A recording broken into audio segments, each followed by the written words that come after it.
जी अस्सलाम वालेकुम स्टूडेंट्स, वजी हसन अलवीज़ है एंड यू वाचिंग अलविल एसोसिएट एलएलबी पार्ट 2। और इसमें हम पढ़ रहे हैं कॉन्स्टिट्यूशनल लॉ। एक कॉन्स्टिट्यूशन हम कर चुके हैं यानी यूके का, और यूएस का कॉन्स्टिट्यूशन जो हमने स्टार्ट किया है, जिसमें इंपॉर्टेंट क्वेश्चंस हम कल डिस्कस कर चुके हैं। Today is our first question, जिसमें हम सैलिएंट फीचर्स से स्टार्ट करेंगे कि write detail note on the concept of salient features of US या अमेरिकन कॉन्स्टिट्यूशन। ठीक है, तो अमेरिकन कॉन्स्टिट्यूशन जो है कि इसको शॉर्टेस्ट कॉन्स्टिट्यूशन जो है वो समझा जाता है, वर्ल्ड वाइड रिटर्न कॉन्स्टिट्यूशन है और सबसे छोटा कंसिडर होता है, क्योंकि इसके वर्ड्स जो है बड़े कम हैं, आर्टिकल्स बड़े कम हैं। देन इसके फीचर्स जो हैं उस पर आज बात करनी है। मैं आपको पहले ही बता चुका हूँ कि चाहे आप पाकिस्तान का कॉन्स्टिट्यूशन पढ़ रहे हैं, चाहे ब्रिटिश का पढ़ रहे हैं, चाहे अमेरिका है, चाहे कोई भी कॉन्स्टिट्यूशन है, उसमें features of that particular constitution जो है वो मस्ट आप डिस्कस करते हैं। ठीक है, इसमें 1 मिनट जी, हम कंटिन्यू करते हैं, इसको पॉज कीजिएगा इस पे। हाँ जी, तो इसमें जो सैलिएंट फीचर्स होते हैं किसी भी कॉन्स्टिट्यूशन के, वो बहुत ज़्यादा इंपॉर्टेंट होते हैं। उस पे क्वेश्चन जो है वो अक्सर पूछ लिया जाता है। तो जो अमेरिकन कॉन्स्टिट्यूशन है, इसके फीचर्स को भी आपने अच्छे तरीके से तैयार करना है, जैसे हमने जो है वो ब्रिटिश का किया था। डेवलपमेंट और हिस्ट्री वाला क्वेश्चन हम नेक्स्ट कल डिस्कस करेंगे, आज फीचर्स से स्टार्ट कर रहे हैं। अच्छा जी, इंट्रोडक्शन की बात करें तो the American constitution is the briefest constitution in the world and written in 1787। 1787 में इसको जो है वो लिखा गया, ड्राफ्ट किया गया, और इसको shortest constitution of the world consider किया जाता है। It is the supreme law of the United states. कोई भी जो कॉन्स्टिट्यूशन है वो उस पर्टिकुलर कंट्री का सबसे सुप्रीम लॉ ही कंसीडर होता है। जैसे अगर कॉन्स्टिट्यूशन ऑफ पाकिस्तान 1973 है तो वो पाकिस्तान का सुप्रीम लॉ है। अगर ब्रिटिश कॉन्स्टिट्यूशन की बात करते हैं तो वो उनका सुप्रीम लॉ है। तो इसी तरह ये जो अमेरिकन कॉन्स्टिट्यूशन था, ये यूएसए का जो है वो सुप्रीम लॉ कंसीडर किया जाता है। It outlines the governments structure, powers and protects citizens rights. कोई भी जो कॉन्स्टिट्यूशन होता है उसमें क्या होता है कि गवर्नमेंट का स्ट्रक्चर सारा ब्रीफ किया जाता है कि लेजिस्लेटिव कैसे काम करेगी, लेजिस्लेशन कैसे काम करेगी, एग्जेक्टिव कैसे काम करेगी, जुडिशरी कैसे काम करेगी, पावर्स क्या हैं, उनके फंक्शंस क्या हैं, एक्सेट्रा, वो सब कुछ।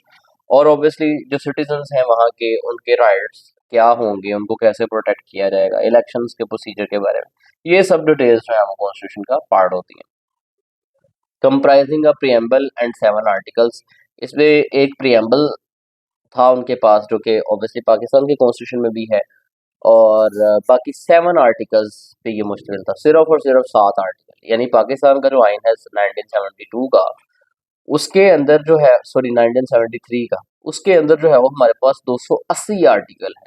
लेकिन अमेरिकन कॉन्स्टिट्यूशन जो है उसमें सिर्फ और सिर्फ आपको 7 आर्टिकल्स मिल रहे हैं।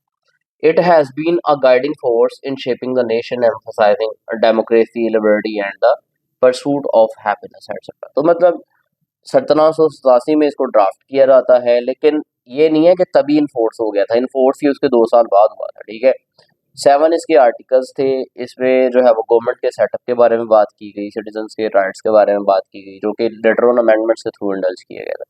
ये सारा इसमें आ जाएगा। मीनिंग ऑफ कॉन्स्टिट्यूशन, हम ब्रिटिश कॉन्स्टिट्यूशन के अंदर जो मीनिंग्स पढ़ के आए हैं कॉन्स्टिट्यूशन के, वही सेम यहाँ पे रहेगा। तो कॉन्स्टिट्यूशन से रिलेटेड जो भी क्वेश्चन ऐसा आएगा जिसमें मीनिंग लिखने की जरूरत है, तो आप सेम ये मीनिंग लिख सकते हैं, चाहे लेटर ऑन पाकिस्तान का भी जब आप पढ़ेंगे। देन डेफिनेशन ऑफ कॉन्स्टिट्यूशन हम ऑलरेडी डिस्कस कर चुके हैं according to Aristotle.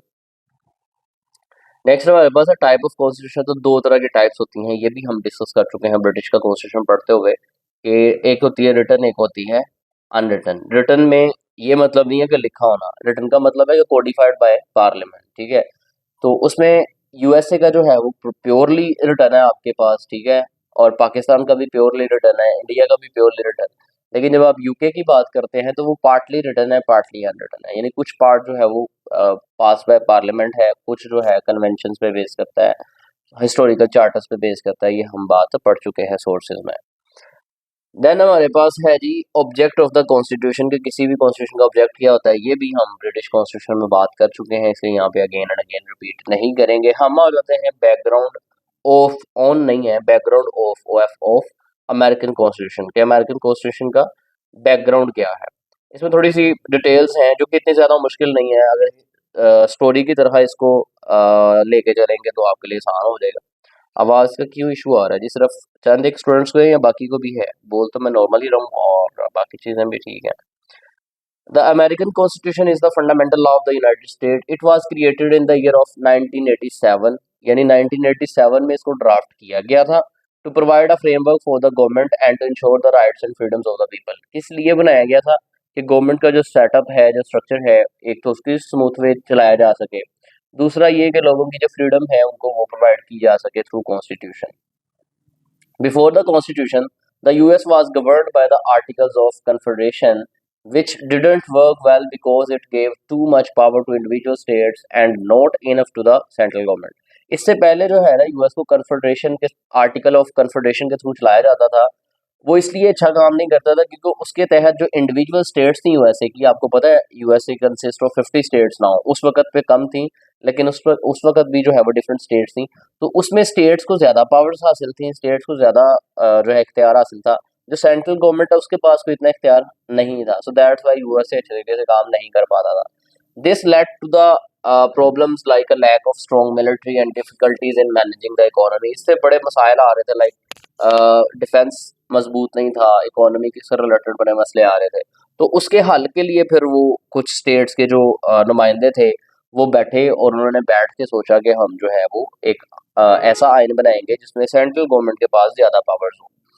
The Constitution was written at the Constitutional Convention in Philadelphia, where 55 delegates from 12 of the 13 states met. उस टाइम पे 13 states थी ये, जिनमें से 12 states के जो 55 delegates थे वो फिलाडेल्फिया में जो है वो मिलके बैठे और उन्होंने कॉन्स्टिट्यूशन पे वर्किंग की। They wanted to create a better system that balance the power between the national government and the states while also protecting individual rights. तो उन्होंने एक ऐसा कॉन्स्टिट्यूशन बनाना चाहा कि जिसमें वो बैलेंस ऑफ पावर लेके आ सकें, जिसमें सेंट्रल गवर्नमेंट के पास भी इख्तियारात हों और उनकी जो इंडिविजुअल स्टेट्स हैं उनके पास भी पावर हो। कन्फेडरेशन का यहाँ पे एक स्टूडेंट ने पूछा है कि कन्फेडरेशन का मीन बताइएगा। आप पॉलिटिकल साइंस में कंसेप्ट पढ़ के आए हैं, यूनिटरी फॉर्म ऑफ गवर्नमेंट का, फेडरल फॉर्म ऑफ गवर्नमेंट का और कन्फेडरेशन का। कन्फेडरेशन एक ऐसा सिस्टम होता है जिसमें डिफरेंट इंडिपेंडेंट स्टेट्स जो हैं वो मिलके काम करती हैं, वो मिलके जो है वो इकट्ठी हो जाती हैं किसी खास मकसद को लेके, जिसमें हर इंडिविजुअल स्टेट जो है ना वो खुद अपनी हैसियत में सोवरन होती है, खुद अपने फैसले करती है, लेकिन काफ़ी हद तक उन्होंने अपनी जो पावर्स हैं वो सरेंडर की होती हैं अपनी सेंट्रल गवर्नमेंट को, जो कन्फेडरेशन में एग्जिस्ट करती है, कि वो उनके साथ मिलके जो है वो चलेंगे। इसी तरह यूएसए है कि उनके पास भी डिफरेंट स्टेट्स हैं, उनकी अपनी अपनी जो है वो इंडिविजुअल सोवरेनिटी भी उनके पास मौजूद है और वो मिल के भी काम करते हैं सर। तो ये जो कॉन्स्टिट्यूशन था ये डिफरेंट पार्ट्स में डिवाइडेड था, लाइक इसमें प्रीएम्बल था। प्रीएम्बल क्या होता है? प्रीएम्बल एक कॉन्स्टिट्यूशन स्टार्ट करने से पहले आपको प्रीफेस के तौर पे दिया जाता है, जिसमें उस आइन के सारे ऑब्जेक्टिव्स डिस्कस होते हैं, प्रिंसिपल्स डिस्कस होते हैं कि ये जो आइन आप पढ़ने जा रहे हैं इसका ऑब्जेक्टिव क्या है, इसके प्रिंसिपल्स कौन कौन से हैं जिन पे ये जो बेस करेगा, वो सारी चीज़ें प्रीएम्बल का हिस्सा होती हैं। देन 7 आर्टिकल्स हैं, जो 7 आर्टिकल्स हैं उनमें गवर्नमेंट सेटअप की बात की गई है, उनमें जुडिशरी की पावर्स, फंक्शंस और जुडिशरी की अपॉइंटमेंट्स की बात की गई है, उसमें लेजिस्लेशन की बात की गई है कि कितने हाउसेज होंगे, लेजिस्लेशन कैसे होगी, ये सारे के सारे 7 आर्टिकल्स में मामला डिस्कस किए गए हैं। देन अमेंडमेंट्स की बात करें तो जैसे पाकिस्तान का कॉन्स्टिट्यूशन है उसमें भी अब तक जो है वो 26 अमेंडमेंट्स पास हो चुकी हैं 1973 से लेके अब तक, लेकिन यूएस का कॉन्स्टिट्यूशन जो है वो 1789 में जो है इन्फोर्स हुआ था, तब से लेके अब तक उनके यहाँ सिर्फ और सिर्फ 27 अमेंडमेंट्स आई हैं। अमेंडमेंट क्या होती है कि with the changing need of the society, constitution को जैसे जैसे अमेंड करने की जरूरत पड़ती है, चेंज करने की जरूरत पड़ती है, तो उसको अमेंड कर दिया जाता है। तो अब तक 27 अमेंडमेंट जो पास हुई हैं, आल दो पेश बहुत ज्यादा हुई अमेंडमेंट्स हजारों की तादाद में, लेकिन उनमें से पास होके प्रॉपर अमेंडमेंट और कॉन्स्टिट्यूशन का हिस्सा सिर्फ और सिर्फ 27 अमेंडमेंट्स बन सके, जिनमें पहली 10 अमेंडमेंट्स हैं वो बिल ऑफ राइट से रिलेटेड हैं, जो पूरा क्वेश्चन भी हम उसमें प्रॉपर पढ़ेंगे, इंपॉर्टेंट क्वेश्चन में मैंने क्वेश्चन नोट भी करवाया था उस पर। खैर ये हो गया सारा का सारा एक rough view about constitution of US. अब आ जाते हैं इसके साइलेंट फीचर्स की तरफ। बाकी जितने भी बुक्स देखेंगे उनमें आपको ये सब कुछ नहीं मिलेगा, वो सीधी सीधी साइलेंट फीचर्स की बात की होगी और बात खत्म, लेकिन उस चीज़ से बच्चे का कंसेप्ट क्लियर नहीं होता। बच्चे को पहले पता होना चाहिए कि कॉन्स्टिट्यूशन है क्या, बच्चे को पहले पता होना चाहिए कि कॉन्स्टिट्यूशन जो है यूएस का वो कब ड्राफ्ट हुआ था, बच्चे को पता होना चाहिए कि वो इन्फोर्स कब हुआ था। जैसे मैंने बताया 1787 में ड्राफ्ट हुआ, 1789 में इन्फोर्स हुआ, ठीक है। बच्चे को पता होना चाहिए कि उसमें अमेंडमेंट्स कितनी हुई हैं अब तक। ये सारा एक बेसिक स्ट्रक्चर है कॉन्स्टिट्यूशन का, पहले वो पता होना चाहिए, देन उसके साइलेंट फीचर्स पे हम आते हैं। तो बाकी बुक्स में आपको सिर्फ और सिर्फ इंट्रो, साइलेंट फीचर्स और कंक्लूजन मिलेगा, ये बाकी हेडिंग्स नहीं मिलेंगी। ये आपकी अंडरस्टैंडिंग के लिए यहाँ पे दी गई है ताकि आप क्वेश्चन को अंडरस्टैंड कर सकें। माइक मेरा चल रहा है। इम्पोर्टेंस ऑफ कॉन्स्टिट्यूशन है तो नो डाउट कोई भी कॉन्स्टिट्यूशन है वर्ल्ड वाइड, चाहे वो पाकिस्तान का है, चाहे इंडिया का है, चाहे ब्रिटिश है, चाहे अमेरिकन है, हर कॉन्स्टिट्यूशन की इम्पोर्टेंस जो है वो बहुत ज़्यादा है। क्यों? क्योंकि आम जो इंसान है उनको जो है वो गवर्न करने के लिए जो लॉज होते हैं उनकी इम्पोर्टेंस का आपको अंदाज़ा है ही है। लेकिन स्टेट जिसकी वजह से हम सब हैं, तो उस स्टेट को भी चलने के लिए कुछ रूल्स एंड रेगुलेशंस की जरूरत होती है, उस स्टेट को भी गवर्न करने के लिए कुछ रूल्स एंड रेगुलेशंस चाहिए होते हैं। तो वो सारे के सारे रूल्स एंड रेगुलेशंस जो किसी स्टेट को गवर्न करने के लिए इस्तेमाल किए जाते हैं, जो एग्जेक्टिव, जुडिशरी, लेजिस्लेशन को चलाने के लिए काम आते हैं, वो सारे के सारे आउटलाइन होते हैं कॉन्स्टिट्यूशन के अंदर। So that's why constitution of any state is of much importance, is of much significance. ठीक है, ये सारी हो गई बेसिक चीज़ें कि कॉन्स्टिट्यूशन क्या है, मीनिंग, डेफिनेशन, इंपॉर्टेंस एटसेट्रा। अब आ जाते हैं साइलेंट फीचर्स की तरफ कि कॉन्स्टिट्यूशन के साइलेंट फीचर्स कौन कौन से हैं। अगर आपके पास लेंथ जो है वो बहुत ज़्यादा हो गई है तो आपने ये वाली हेडिंग्स स्किप कर देनी है और सीधा साइलेंट फीचर्स पे आ जाना है, मेन क्वेश्चन पे 10 साइड्स ले लेनी है। लेकिन अगर आपके पास लेंथ मैनेज हो रही है और बाकी सी चीज़ें भी आप डिस्कस कर सकते हैं, तो फिर आपने ज़रूर करनी है। ठीक है, और उससे कंसेप्ट भी आपका बिल्ड होगा। साइलेंट फीचर्स में सबसे पहला पॉइंट जो है वो है इनेक्टेड। इनेक्टेड का मतलब क्या होता है कि मेड बाय पार्लियामेंट, या जो है वो इसको प्रॉपरली जो है वो पास किया गया। अब इसमें दो चीज़ें हैं, जैसे मैंने आपको पहले भी बताया है कि ये ड्राफ्ट जो है वो पहले हुआ लेकिन इनफोर्स सेम डेट पे नहीं हुआ, इनफोर्स 2 साल बाद हुआ। लाइक इसमें देख लेते हैं, the US constitution was enacted on September of 1787, मतलब 17 सितंबर 1787 को ये जो है वो इनेक्ट होता है, लेकिन सेम डेट को इन्फोर्स नहीं होता है। And became effective on March 4 of 1789, और 4 मार्च 1800, इसको क्या बोलते हैं, 99 बोलते हैं या क्या बोलते हैं, जो भी 1789, तब ये जो है वो इफेक्टिव हुआ, इन्फोर्स हुआ। तो एक क्वेश्चन यहाँ पे रेज होता है कि जिस दिन ये पास हुआ उस दिन से इफेक्टिव क्यों नहीं हुआ। दो चीज़ें होती हैं। लेट्स सपोज आज अगर कोई लॉ बना दिया जाए कि, मैं मिसाल देता हूँ कि 5000 का जो करेंसी नोट है वो आज से जो है वो बंद है, और जिसके पास भी होगा वो नोट नहीं चलेगा। तो अगर आज से ही इस लॉ को, इस रूल को जो है वो एप्लीकेबल भी कर दिया जाए, तो क्या ये पॉसिबल होगा? बिल्कुल पॉसिबल नहीं होगा, क्योंकि अवाम के पास लाखों रुपीस जो है वो 5000 के नोट की शक्ल में पड़े हैं। तो होगा क्या कि आज से पास तो हो गया कि 5000 वाला नोट नोट जो है वो बैन हो गया। ठीक है, अब उसके लिए टाइम दिया जाएगा कि इतना टाइम है, इस टाइम फ्रेम के अंदर अंदर आप स्टेट बैंक से ये एक्सचेंज करवा लें अपनी करेंसी। 5000 का नोट उनको दे के करेंसी अपनी एक्सचेंज कराना। जब सारा मार्केट से नोट जो है 5000 का टाइम लिमिट दे के आउट हो जाएगा और अवाम अपनी करेंसी एक्सचेंज कर लेगी, उसके बाद फिर इसको इम्प्लीमेंट किया जाएगा कि ठीक है अब जो है वो अवाम का नुकसान नहीं होगा, तो अब इसको अफेक्टिव कर देते हैं, ऑनवर्ड 5000 का नोट किसी के पास नहीं होगा। ठीक है, तो ये वजह होती। इसी तरह उस टाइम जब कॉन्स्टिट्यूशन को इनेक्ट किया, तो उस टाइम पे कोई ऐसी रीजंस होंगी, कोई ऐसे मामला होंगे कि जिनकी वजह से फिल फॉर उसको फौरी तौर पे जो है वो इफेक्टिव करना या इन्फोर्स करना पॉसिबल नहीं होगा। सो दैट्स वाई वो मार्च 4 1789 को जाकर जो है वो इन्फोर्स हुआ। देन यहाँ पे है जी शॉर्टेस्ट रिटर्न। तो सेकंड फीचर इसका ये है अमेरिकन कॉन्स्टिट्यूशन का कि ये शॉर्टेस्ट रिटन कॉन्स्टिट्यूशन है, यानी सबसे दुनिया में कह लें कि सबसे छोटा कॉन्स्टिट्यूशन ये है, जिसके सिर्फ और सिर्फ 7 आर्टिकल्स हैं। ठीक है, और चंद वर्ड्स पे मुश्तमिल है, 4000 समथिंग, ये गूगल कर लीजिएगा।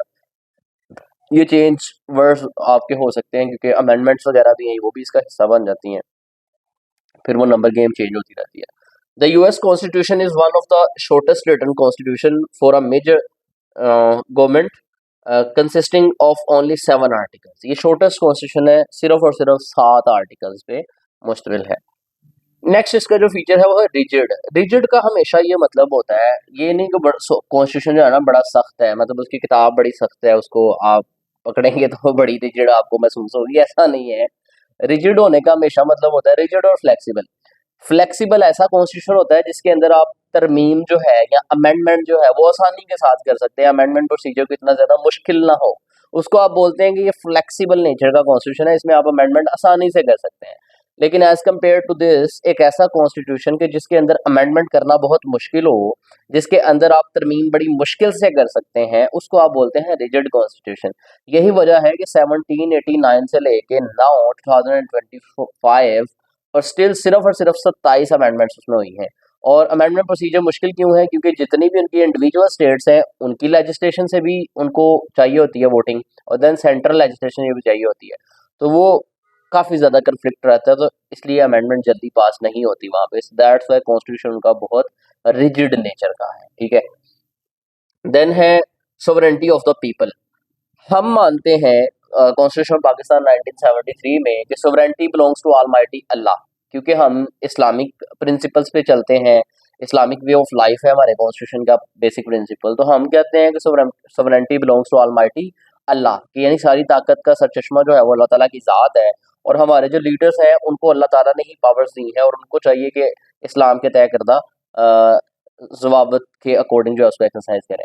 लेकिन अमेरिकन ये मानते हैं कि सोवरेंटी बिलोंग्स टू पीपल, यानी लोगों के पास होती है, लोग अपने वोट से नुमाइंदे चुनते हैं और नुमाइंदे उनकी विल के मुताबिक जो है वो पावर एक्सरसाइज करते हैं। The constitution establish the principle of popular sovereignty, popular मतलब लोगों की sovereignty, emphasising that the governments authority comes from the people. इस बात पे जोर देते हैं कि गवर्नमेंट किस वजह से आती है?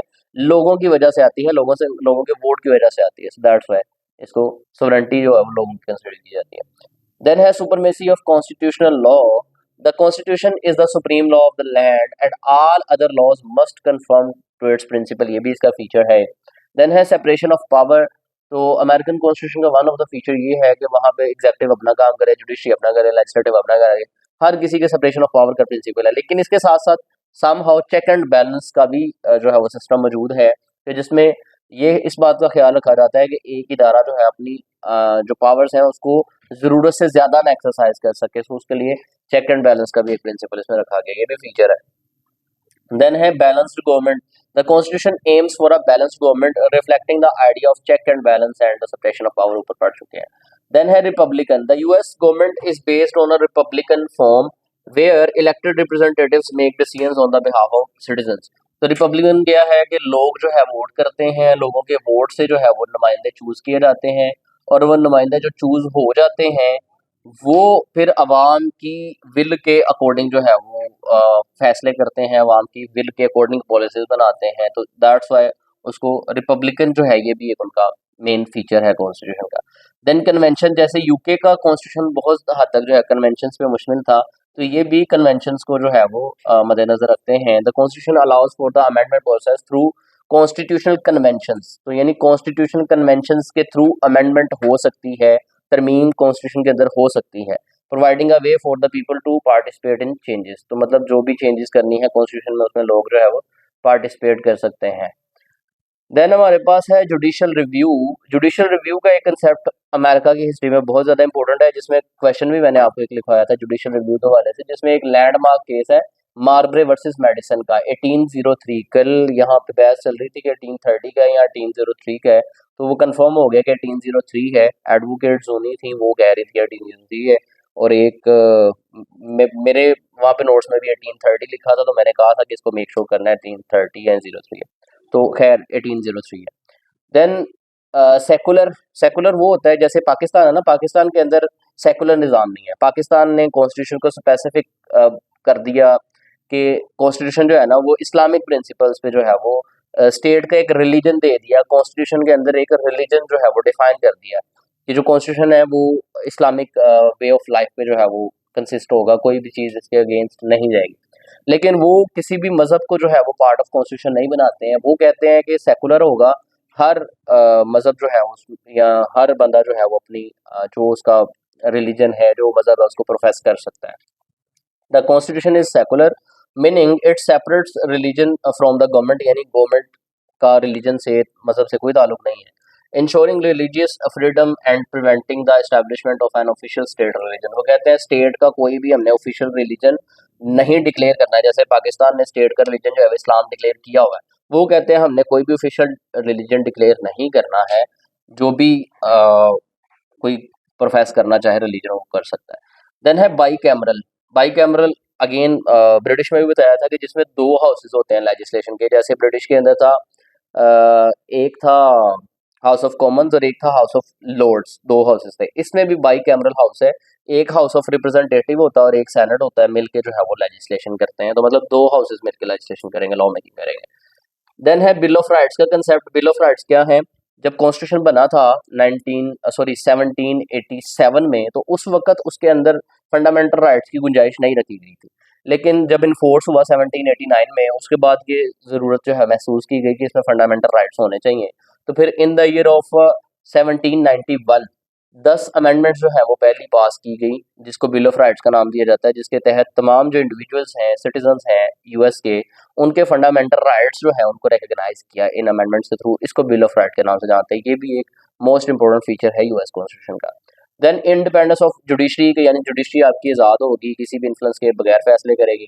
ड्यूल सिटीजनशिप, दो तरह की दोहरी शहरियत आप रख सकते हैं। पाकिस्तान का कॉन्स्टिट्यूशन सिर्फ सिंगल सिटीजनशिप का कंसेप्ट देता है। अगर आप पाकिस्तानी शहरी हैं तो फिर पाकिस्तानी है, किसी दूसरे मुल्क की जाके नेशनैलिटी नहीं ले सकते हैं। और अगर आपने वहाँ की ले ली, लेट्स सपोज आप कनेडियन नेशनैलिटी ले ली, यूएसए की ले ली, बरतानिया की ले ली, तो आपकी पाकिस्तानी नेशनैलिटी फिर कैंसिल हो जाएगी, ठीक है, क्योंकि सिंगल सिटीजनशिप अलाउ करता है कॉन्स्टिट्यूशन।